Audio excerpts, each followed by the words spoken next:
سلام بچه‌ها، چطورین؟ اسم من آنه و توی این ویدیو قراره کتابای جنای معمایی معرفی کنم.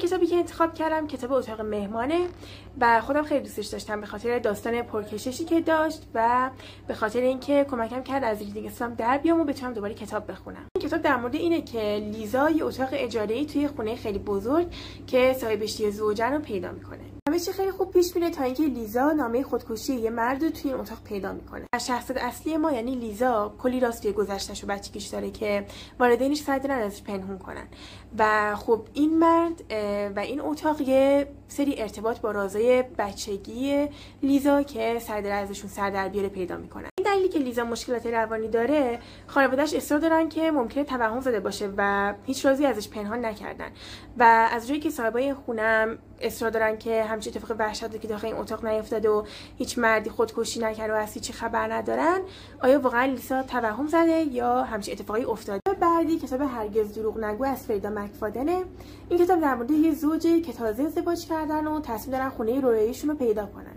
یه عمارتی رو پیدا میکنن که قبلا متعلق به یه روانشناس خیلی معروفی بوده که الان مرده و این عمارت رو برای فروش گذاشتن. وقتی که میرن از این عمارت بازدید بکنن، یه برف و بوران خیلی شدیدی اتفاق میفته و تا وقتی که بوران تموم بشه مجبور میشن توی خونه سر کنن. به این راحتی ها نیست، چون اینکه توی این شب برفی که اینا مجبورن داخل عمارت بمونن اتفاقای خیلی عجیبی میفته و اوایل کتاب خیلی حال و هوای ماورایی داره. کتاب مورد علاقه من از فریدا مکفادنه و اولین کتابی هم بود که ازش خوندم و کلا کتابای نویسنده اینجوری ان که تا وقتی تمومشون نکنید نمیتونید کتابو بذارید زمین. و اینکه فضاسازی این کتاب خیلی عالی بود و اینجوری بود که خودتون رو داخل اون عمارت سرد و تاریک و دورافتاده تصور می‌کردین. کتاب در مورد یه دختری به اسم میاه که پدرش یه قاضی خیلی خیلی مهم توی کشوره.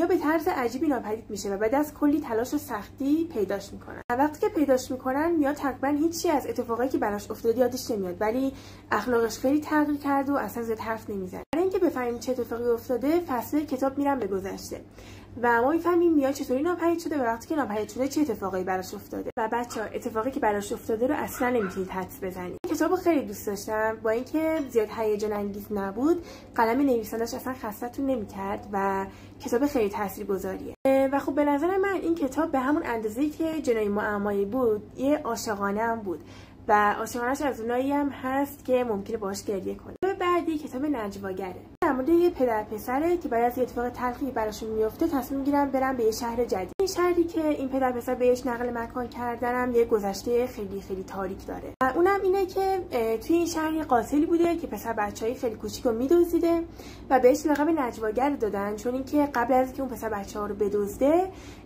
تا چند روز قبلش از طریق حال پنجره اتاقشون یا جای دیگه توی گوششون نجوا می‌کرده.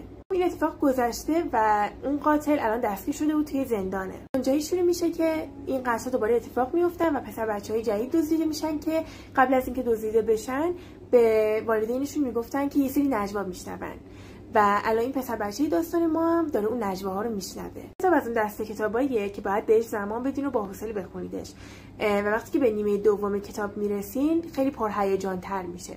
بعدی کتاب بیمار خاموشه که یه مدت خیلی معروف شده. در مورد آلیشا و گابریل که یه زوجن که زندگی خیلی بی‌نقص و زیبایی دارن. آلیشا یه نقاش خیلی معروف و محبوبه و گابریل هم یه عکاس خیلی معروفه. و خب یه شب که گابریل از سر کار برمیگرده، آلیشا 5 تا تیش روی صورتش شلیک میکنه و از اون موقع یک کلمه هم حرف نمیزنه. کتاب از اون کتاباییه که اصلا نمیتونید پایانش رو حدس بزنید. چیزی که در مورد این کتاب خیلی دوست داشتم این بود که نویسنده اصلا داستان رو کش نمیداد و همه چی رو خیلی به اندازه مینوشت. آخرین کتاب این ویدیو کتاب عمارت قناس از آگاتا کریستی. از نظر خیلی‌ها این کتاب در مقایسه با بقیه کتابای نویسنده متوسطه، ولی من عاشق فضای این کتاب بودم و دومین کتاب مورد علاقه‌ام از آگاتا کریستیه. این کتاب بعد از جنگ جهانی دوم اتفاق میفته که از جایی شروع میشه که یه تاجر ثروتمند به قتل میرسه. از اونجایی که این تاجر ثروتمند سن زیادی داشته و دوباره ازدواج کرده، همه به همسر جوونش شک میکنن. بعد از چند وقت اتفاقی خیلی وحشتناکتری میفته و ممکنه که